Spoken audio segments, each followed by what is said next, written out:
Hi guys and girls, it's Russ from RussHowePTI.com. Today we're going to answer a few questions on high intensity interval training.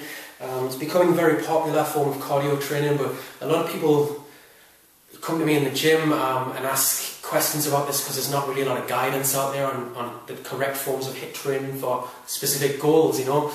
So today we're going to answer the most popular questions and hopefully help a few people out there on the YouTube page and Facebook page. We're going to cover what is high intensity interval training.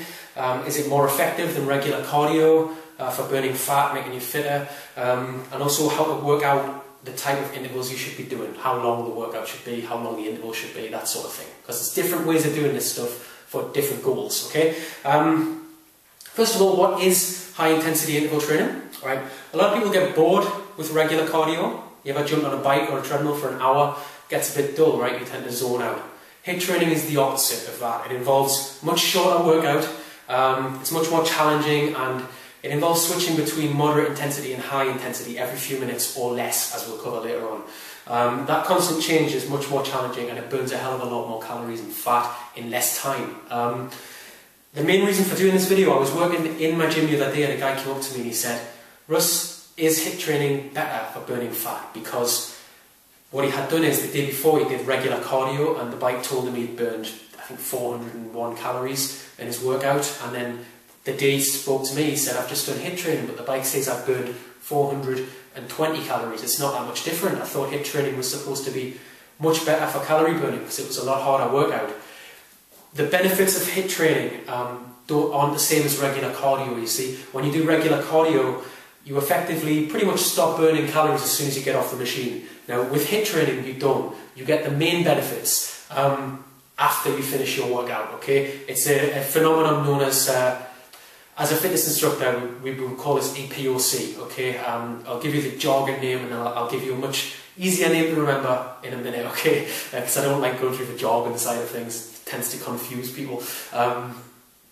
EPOC stands for excess post-exercise oxygen consumption. I know, not very easy to remember, right? A lot of people know this effect as the afterburn effect. You may have heard it called that. Basically, your body keeps on burning fat and calories at a higher rate than normal for about 16 to 24 hours after your workout. So not only has he burned that much on the bike that he was on, but he would carry on burning after the gym. The machine won't pick that up when he's on there, so don't pay too much attention to the calorie counter on your machine when you're doing high intensity training. It's much like when you do weights as well. You may have heard that if you do weights workout, it's actually good for weight loss because you carry on burning weight, you carry on burning fat after you leave the gym for up to 16 hours. It's a similar type of effect. There's a lot of people confuse the hell out of the afterburn effect. You know, they'll give it a cool name and then people just wonder what the hell it is. There's so much hype around it. Basically, if you're doing high intensity interval training and you're doing compound movements with your weights like big squats, bench press, that sort of thing, you're already reaping the benefits of the afterburn effect, possibly without even knowing it, okay? It's nothing too complex. Okay, who should do HIIT training?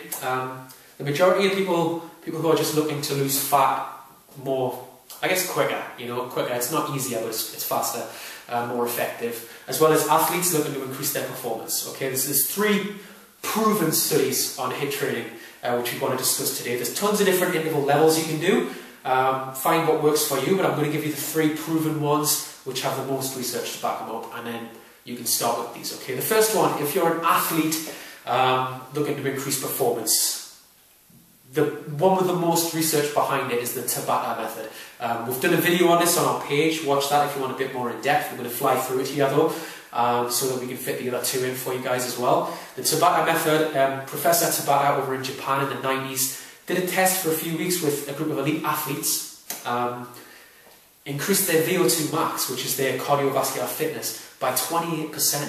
It's huge benefits from this, and it involves by far the hardest form of interval training out there, okay? 20 seconds maximum intensity followed by 10 seconds either rest or very low intensity. Repeat that about 8 times. It will only give you a 4-minute workout, but it will absolutely destroy you. I would recommend not doing that method unless you are already very well conditioned, because it literally just destroys you after a workout, you know. If you're one of the guys that tried it when they saw a video, I'm sure you know what I'm talking about now, right? You don't want to go back there in a hurry. But it works, as you can see from the studies, it works. And those guys as well, not only was that a 28% jump, but they were elite athletes. I mean, any bodybuilder, you know how hard they fight just for like an extra inch. When you get to elite status, small gains is expected. So to increase their fitness by 28%, it just shows how effective that training actually is, okay? Sport-specific interval training is the second type. If you're training for a sport, not necessarily all sports, because you have to bear in mind what the sport actually is. You know, for some sports, regular cardio is best, such as if you're a long-distance runner, then having long, steady-state cardio in your program would be a good idea. But the guy who was talking to me at the gym, for example, is a rower. He rows at a club, and he wanted to know a good interval program for a rowing machine because he found it a bit dull. It's not the same in the gym on a rower. So we had him doing 250-metre sprints on the rower, followed by 45 seconds push-ups on the floor next to the rower. The push and pull antagonist, it worked quite well, balanced his workout, but it absolutely killed him after 5 cycles. Burned a lot more than he normally would. And he carries on after the workout, carries on, his metabolism's higher, so he gets fitter and leaner. The third type, which we want in a bit of a rush to get to so we can cover this one, the majority of people, they just want to lose fat. They just want to burn fat faster, right? So don't just jump on a bike and do what your friend does, okay? Because, you know, everyone's different. But to start off, the most backed up researched HIIT training studies came from Canada not so long back, where, believe it or not, the best interval technique was 4 minutes at a moderate intensity, followed by 30 seconds maximum intensity, okay? 4 minutes recovery time seems a lot, but by allowing that recovery time, it actually allowed them not only to fully recover, but to go maximum every single time, rather than 30 seconds recovery, 30 seconds all out, because you're not recovered by the time you hit the next one. And that actually brought on, I think they were doing 30-minute workouts for 6 weeks, and they had a group of people doing steady-state cardio next to them. And the steady-state cardio guys were training for over twice as long, doing over an hour. Yet the HIIT group, only doing 30-minute workouts, actually burned twice as much fat. So 4 minutes, steady state, moderate intensity, 30 seconds all out. Repeat that cycle about 6 times. You'll end up with roughly a 30-minute workout. There's no need to go beyond 30 minutes with HIIT training. After that, you get into the territory where you're just exhausting yourself. Okay? So if you just look at the start, pick one of those 3. Generally start with the third one, unless you're already in a sport-specific state, or if you're already elite, you consider yourself to be able to do the first one, the Tabatas, but the third one is fantastic. It's proven as well. Hopefully this has just helped to understand it a little bit more. I don't know, because there's a lot of confusion with HIIT training.